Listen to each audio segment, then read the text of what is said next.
ದೊಡ್ಡಪ್ಪ ದೊಡ್ಡಪ್ಪ ದೊಡ್ಡಪ್ಪ ಎಲ್ಲ ದೊಡ್ಡಪ್ಪ ಸ್ನಾನ ಮಾಡ್ತಿದ್ದಾರೆ, ಬಾ ಕೂತ್ಕೋ. ತಿಂಡಿ ತಿಂತೀಯಾ? ನೀನ್ ಹೊಟ್ಟೆ ತುಂಬಿದೆ ತಾನೆ, ಸುಮ್ನಿದ್ಬಿಡು. ಏನು ಸದಾನಂದ? ಮಂದಾಕಿನಿ ಮತ್ತೆ ಕೇಸ್ ಓಪನ್ ಮಾಡಿದಾಳೆ. ಅಪ್ಪ ಅಮ್ಮ ಇಬ್ರು ಜೈಲಲ್ಲಿದ್ದಾರೆ. ಸ್ವಲ್ಪ ಬರ್ತೀರಾ ಅಲ್ಲಿಗೆ?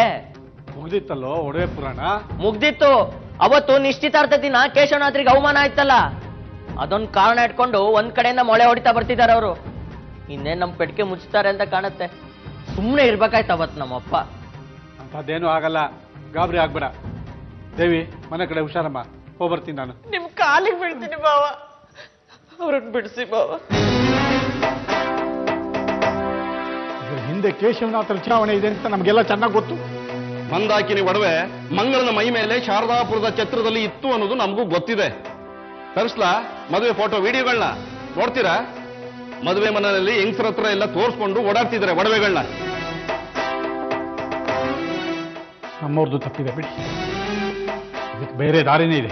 ನಡೆಯೋ ಸದಾನಂದ. ತುಂಬಾ ಬದಲಾಗಿದಾರಮ್ಮ ಅಪ್ಪ. ಒಂದ್ ಮಾತು ಹೇಳ್ತೀನಿ ದೇವಿ, ನಿನ್ನ ಸುಚೇಂದ್ರನ್ ಮಧ್ಯೆ ಪ್ರೇಮ ಇದ್ದಿದ್ದಕ್ಕೆ ಕೇಶವನಾದ್ರೂ ಬಂದು ಮದುವೆ ಪ್ರಸ್ತಾಪ ಮಾಡಿದ್ದು ಅನಿಸ್ತು ನನಗೆ.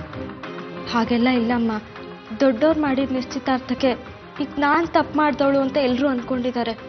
ನಿರ್ಧಾರ ಅವ್ರದ್ದು, ಬಲಿ ನಂದು. ಮತ್ತೆ ಹರಕೆ ತೀರಿದ ಮೇಲೆ ಕೇಶವನಾಥ್ರು ಬಂದು ಕ್ಷಮೆ ಕೇಳಿದ ಮೇಲೆ ಮದುವೆ ಅಂದಿಯಂತೆ. ಅದನ್ನ ಇಟ್ಕೊಂಡೆ ಕೇಶವನಾಥ್ರು ಮದುವೆ ಪ್ರಸ್ತಾಪ ಮಾಡಿರೋದು. ನಿನಗೂ ನಾನು ಅಪರಾಧಿನಮ್ಮ? ಇಲ್ಲ ಮಗಳೇ, ಮುಗಿದೋಗ ಋಣಕ್ಕೆ ಯಾರೂ ಕಾರಣ ಆಗಲ್ಲ. ಆದ್ರೆ ಋಣಾನುಬಂಧ ಅನ್ನೋದನ್ನ ಯಾರೂ ಒಪ್ಕೊಳ್ಳೋಕ್ಕೆ ತಯಾರಿರಲ್ಲ. ಆ ಥರ ಆದಾಗ್ಲೇ ಈ ರೀತಿ ರಂಪ ಆಗೋದು. ಪಾಪ ಅಮ್ಮ ಸುಚೇಂದ್ರ, ತುಂಬಾ ಅವಮಾನ ಆಗಿರತ್ತ ಅವನ್ಗೆ ಈ ಅಪ್ಪನಿಂದ.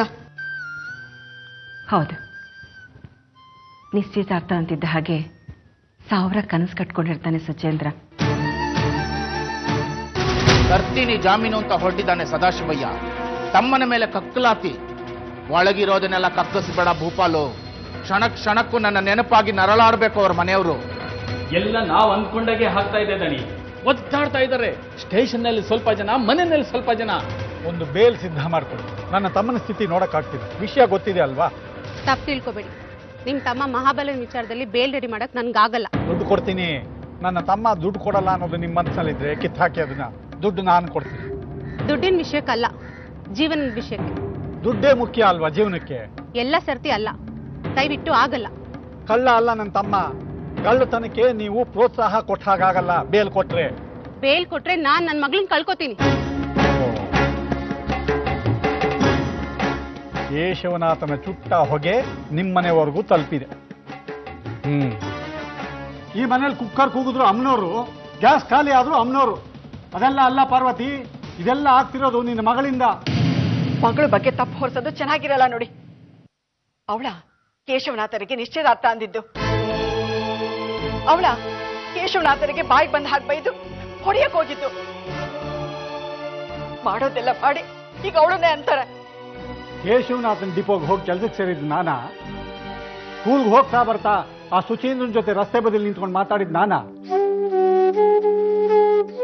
ನಿಮ್ಮಪ್ಪ ಬಂದು ಕ್ಷಮೆ ಕೇಳಲಿ, ಆಮೇಲೆ ಮದುವೆ ಅಂತ ಸದಾನಂದನ ಎದುರು ಸುಚೇಂದ್ರಗೆ ಹೇಳಿದ್ ನಾನಾ? ನಾನಲ್ಲ.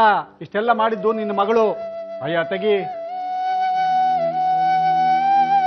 ಮಾತಾಡಬಾರ್ದಾಗಿತ್ತು ನಾನು ಹಾಗೆ. ಏನ್ ಮಾಡ್ಲಿ? ಪಾರ್ವತಿ ಕಣ್ಣು ಹೋದ ಮೇಲೆ ನನ್ನ ಮನಸ್ಸಿಗೆ ಕತ್ಲಾವರ್ಸ್ಕೊಂಡ್ಬಿಟ್ಟಿದೆ. ವಯಸ್ಸಾಯ್ತು, ಆರೋಗ್ಯ ಸರಿ ಇಲ್ಲ. ಅಲ್ಲಿ ಮಹಾಬಲನ್ ಸಂಕಟ, ಇಲ್ಲಿ ಪಾರ್ವತಿ ಪರದಾಟ, ಆ ಕೇಶವನಾಥ ಸುಚೀಂದ್ರ ಮಧ್ಯೆ ನಿನ್ನ ಒದ್ದಾಟ. ಇದೆಲ್ಲದರ ಮಧ್ಯೆ ನನ್ನ ಬದುಕು ಗೊಂದಲ ಆಗ್ಬಿಟ್ಟಿದೆ. ಕ್ಷಮಿಸ್ಬಿಡಮ್ಮ, ಕ್ಷಮಿಸ್ಬಿಡೆ ನನ್ನ ತಾಯಿ. ದೇವಿ